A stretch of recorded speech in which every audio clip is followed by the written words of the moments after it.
Hello and welcome to the Skillwork Forum. As a reminder, again, this podcast exists to help leaders and companies looking for innovative solutions to help solve skilled labor challenges across the country. As a reminder, I'm Tim. This is my partner, Brett, from Skillwork. Today we're going to be talking about our approach, the approach that we use to get the very best candidates for any given position using what we call a multi-level gating process to vet and validate the skills, personality, and aptitude of our candidates. So listen in and see if you or your company might be able to benefit either internally in your own processes or how you might use firms like us to help fill your skilled craftsman position. So the idea of vetting, interesting word. I'm kind of a word guy, as you know, Brett, so I always look up at the meaning. So I looked up the meaning of vetting, and it means literally to thoroughly evaluate for possible approval or acceptance. So I started wondering, where did that word come from, just to, kind of get an idea about the meaning of it. And it's interesting. The root word is actually related to a veterinarian, like an animal doctor. So if you think about it, that kind of makes sense, because you bring your dog in to the vet, and the vet really, the dog can't say, Right. I've been feeling a little down lately. The energy hasn't quite been there. So the vet has to figure out what's going on. The owner may try to help him out, but the vet has to examine and try to seek some hidden clues to figure out what's going on with the health of that animal. Animal can't talk, can't complain. So the meaning has morphed from a veterinarian doing vetting, is what the verb calls of what they do, to us as humans, meaning, hey, we're trying to figure out a person, a process, or something to see if there's any flaws, or scrutinize it. So that's what vetting is all about. And finding candidates for us, or any company out there, when you vet a candidate, is trying to understand them, their skills, their personality, their drive. Are they a good character fit for your company? So that's what we're going to talk about today. Yeah, so kind of following up on that. So prior to today, for me to sit here and say the number one challenge for companies is finding talent, would be to kind of jump over this COVID situation that clearly that has moved to the forefront for leaders of companies and how they're going to deal with that, how they're going to protect their people, and so forth. But that, as we say, we will get through this, we'll get past this, and probably even now for companies, Tim, the companies that we deal with, while they are having to work through the safety of their employees, and they're doing a lot of things, they're back to the point where they need to find the talent. I was just on a call this morning and with two companies, and they're both saying, just finding the people is back to being just such a huge issue for them. So I think, with that, knowing that, finding the talent to execute your plans is most likely one of the toughest, if not the toughest, situation facing companies today. Sure. Right. That vetting process becomes a big deal. And so, as we talked, Tim, if you're hiring, in a perfect situation, maybe the person's been referred, the person, which can have its pluses and minuses. Sometimes, there's some risk in hiring people that we know, because even some of those situations don't work out, and then you got to deal with that. So that's not always, while I think it does improve. If it comes as a referral, I think it's better. Are you saying you want to let my brother-in-law go? Is that what you're trying to tell me? That's what I was trying to say. Yeah, your brother-in-law wasn't quite what you told us he was going to be. Yeah, and right. so those are always tough situations. But the more likely scenario is that you don't know the person, and so you're going to begin this process of vetting. And in our case, we start with, we look at hundreds of candidates a day, and then in the skilled trade space, and then we have to whittle that group down through a series of process that we'll get into here in a minute to get that 100 down to the select few that we can provide to our client. So. Right. Yeah. So to summarize, the two things you can do is people that's always nice to have, so you get some reference. Or, like most often the case, you're just looking at candidates that really all you have to go on is somebody's resume or an application. Right. And if you've got multiple people applying for a similar position, how do you go about determining the best candidate for that particular job? And we all struggle with this. So at Skillwork, we've developed, we call a multi-level gating process or vetting process. Kind of acts like a funnel, if you will. So we start out, like you say, with hundreds, sometimes several hundred candidates, and we want to get that down to the perfect candidate or candidates for a particular client. So we're going to talk about our steps, our gates. There's about 8 different steps that we go through, and we wouldn't expect every company to have this level of scrutiny, but it's what we do and what we specialize in. So maybe you can glean something from it. So we'll just start from the beginning. The first step, gate number 1, we call it, is, and we talked about this a little bit last time when we talked about negative outcomes, is make sure you know what you're looking for. So identifying, the job requirements or skills. We start out with a very, very specific job requisition or advertisement or out there on a job board somewhere. And let's say, for example, we've got 200 candidates that we have received overnight, which is not unusual for our business for a particular position. So gate 1 is we get that out there and we get the 200 in. Then we need to go from 200. The next step is we have somebody or some folks here at our work that at Skillwork that focus on really taking a close look at those resumes, those applications, and trying to make sure based on the resume and work history that they actually fit broadly what we're looking for that particular position. So now generally we'll cut 200 in half and we'll get down to 100 candidates. So you can start seeing the funnel starting to narrow a little bit. From there, then we have one of our experienced recruiters actually begin to engage with that candidate and start this vetting process to find out, are they really experienced? Do they really have the work history we're looking for? So we may be able to take that 100, cut it in half again, and get it down to 50. So now we're down to 50 qualified candidates. And then we start doing what's kind of our proprietary approach, if you will. So far, all these things companies typically do, but what we do, our next step before we really get into details on their skill or background, we test them. We're partnered with some world-class testing companies. First test we do is we look at their personality and their aptitude. And we think this is critical because when we don't know a candidate, we're just trying to get to know them. It's really critical for us to understand what their personality is. And by that I mean, what are some of the characteristics, some of the traits that are more permanent? Like you and I, Brett. Some would say one of us is more extroverted, you may be more introverted. Maybe one is more competitive versus less competitive. So we're looking for personality traits, a particular candidate, because that may fit a particular job we're looking for more accurately. So personality is crucial. Once we define that personality and see that it's a fit for this company and this culture and this position, then we test their aptitude. So if personality is how you go about doing the job, aptitude is more, do you have the skills to do the job? So we're looking for things in cognitive aptitude that has to do with what's your problem-solving ability? Do you have the ability to critically think through and solve a problem? Do you have attention to detail? Do you have the ability to learn new concepts? So once we take a candidate through that process, the personality and aptitude testing, then we'll take that 50 and we may cut it down further down to about 30. And then next we kind of get into the skills testing.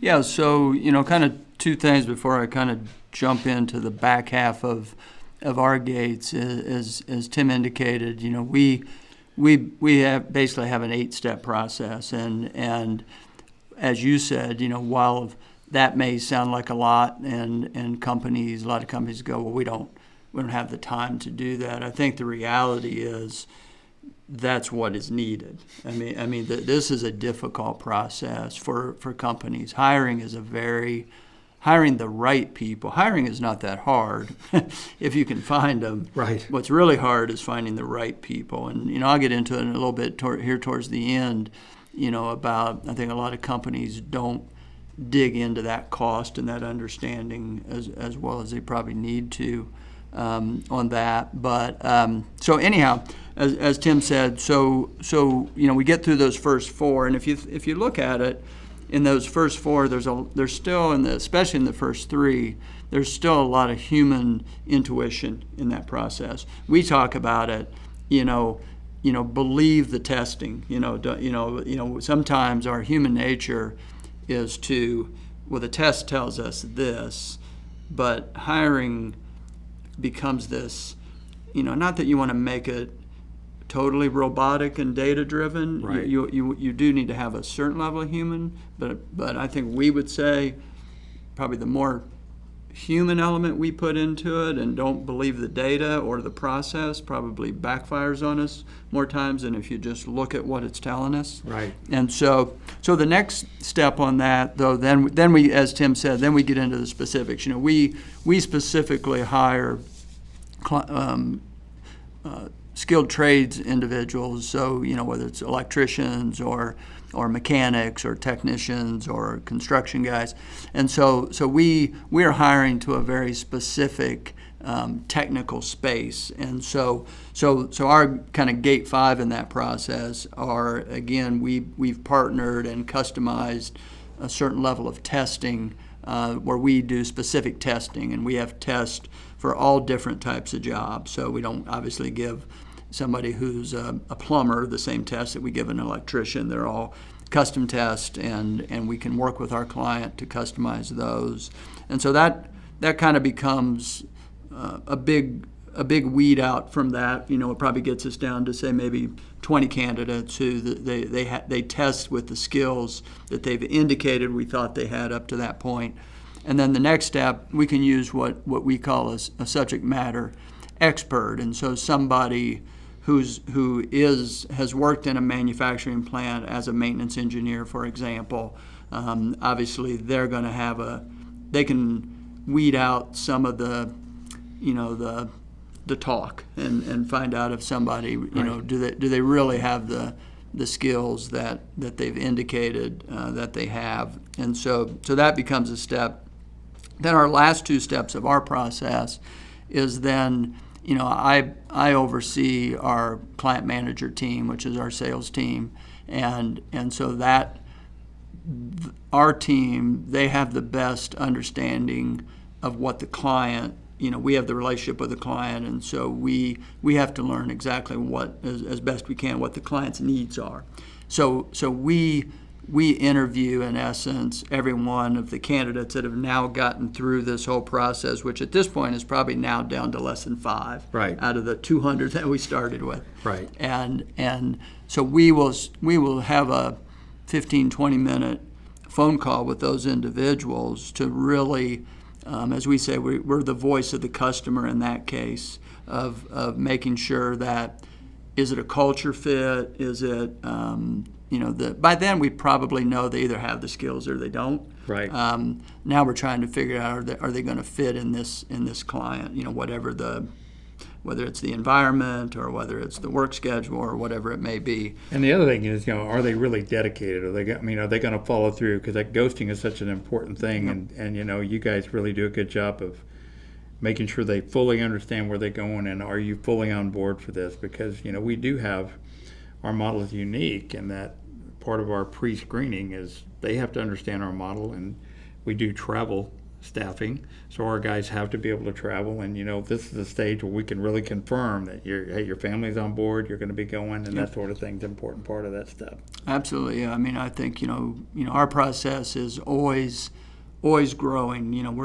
It's not like we figured out these 8 steps and this is what we do and we're rigid to it. We're constantly adjusting to what we're learning and what we're finding. And I think this one that you just hit on, Tim, we've learned over the last couple of years as we've refined our process and our business has grown, that character element or that work ethic element, you can have all the skills in the world, but if you can't figure out that you need to show up for work every day, kind of important, then that becomes a problem. Right. And so we have to kind of make sure that we vet that out, as silly as that sounds, but it's a big reality. And the other thing is, a lot of our guys, like I said, they're skilled tradesmen, and they may not be as polished for an interview.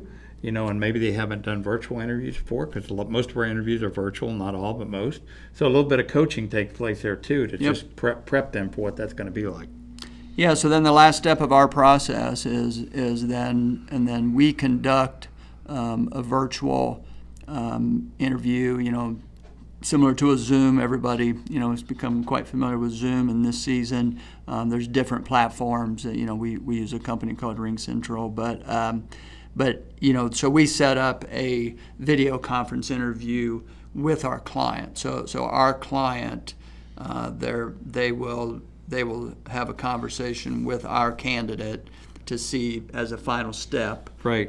To make sure that everybody, we have found, we have some clients who, if we're really strong in an area, we have some, like any company, we have some areas that we have a lot of subject matter expertise in, and with some clients, they feel confident to let us pick their candidates. But to be quite honest with you, we probably go even further in that case, because now we've been asked to be step 8, and but we prefer if the client, because they understand their culture and their environment better than anybody, and so it's good to communicate it. Yeah, it's really good too to have that that visual connection. It's just an interesting, my own personal experience having when I was hiring a lot of folks like this that were helping me contract work and support.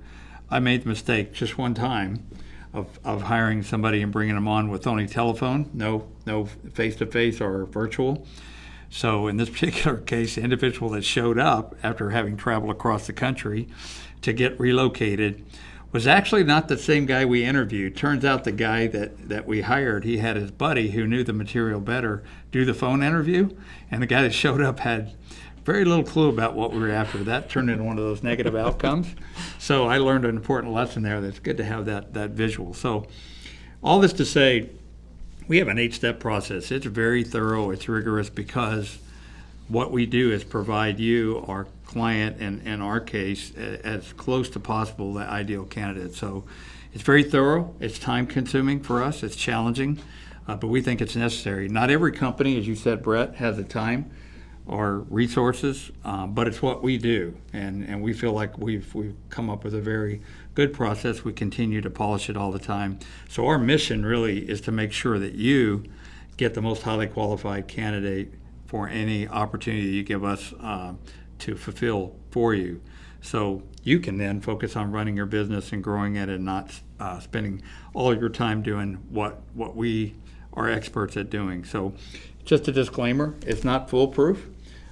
We're dealing with humans here, and there's always, you can't dot every I and cross every T, but dealing with humans is complex. But our safety net that we have available for you, if you choose to leverage our capability, is we guarantee our skill workers. So if it doesn't work out for whatever reason, we make sure to make it right and learn from that. Oftentimes it's just we weren't quite fully understanding your requirements as a client. So we learn from that, reset, and make sure you get the right guy. So we're always ready to replace it and make it right.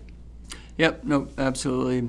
I always find it kind of interesting, my previous, when I was in the manufacturing space for many years, and our hiring process, and we had gotten to the point, because talent was such a struggle, that we had hired our own internal talent teams, recruiting teams, and whatnot. And I find that we all talk about how we all pick on the weatherman. The weatherman gets the weather right about half the time and somehow keeps his job, and so which we all probably predicting the weather is probably harder than I know, but you know a little bit more about that than I do from your Navy days. But it's a standing joke. How do you do that? But if you really look at what companies are doing with hiring, they're not doing any better than the weatherman, and probably worse. Probably actually. Worse, yeah. And so the but we almost just kind of ignore it and kind of accept it. I know we did.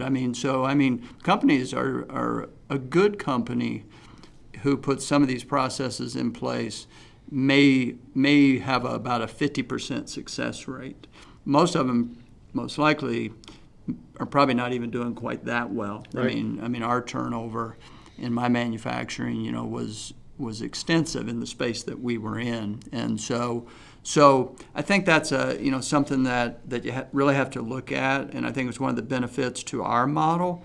Obviously, this is what we do. We own the process. In our case, we search nationwide. We always talk about, the big challenge for companies today, whether it's manufacturing or construction, is that they're trying to find talent in a local pool or a local pond that's been pretty much fished out. Right. And so what we do is we search nationwide, much bigger pond, and because of our the way our process works, we don't ask those individuals to relocate. We put them there, as you know, on a contract basis. It's much easier for me to get somebody to go somewhere and try out a facility or an area for 3 to 6 months. So I can get the talent there with our process. So obviously, because of that, because of what we're doing, it's really critical that our funnel process and getting the right candidates there is key, because we don't want to put all of that time and effort in and then get the wrong person there. Yeah, so sure. That's a key step in our process. So as Tim said, we don't get it right every time either. Our goal is to be.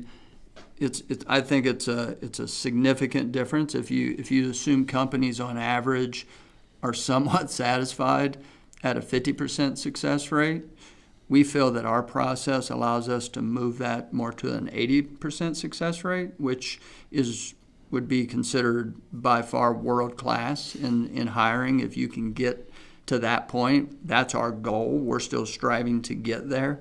Confident that we can and we will. And so, the other, and then, the last piece is, and like you said, when we have enough in our pipeline that when a company hires the wrong person, the cost of unpacking that,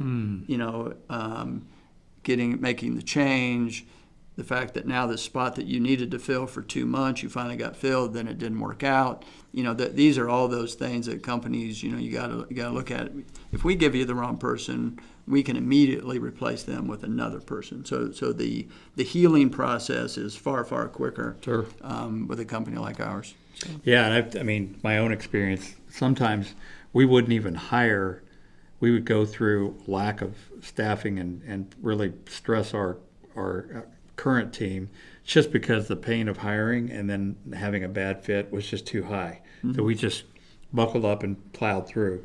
You don't have to do that. I mean, we provide you an alternative, and we'd love an opportunity to talk to you about what we do and maybe even share some insights about our approach if you'd like some more questions about it. And we're happy to talk about what we do. So hopefully this gave you some things to think about as you consider your own process for how you hire, how you vet, how you take your funnel from however many candidates you have to just the right candidate. So it's not easy making the right decision on hiring. We'd like to say, let us do the heavy lifting for you in this area to get you the right folks at the right time. We want to thank you, as always, for taking some of your precious time and sharing it with us here on the Skillwork Forum. For more information on how your company can learn about our process or maybe how we can help you overcome your skilled labor shortage, please reach out to us and visit us at skillwork.com. Till next time, see you later.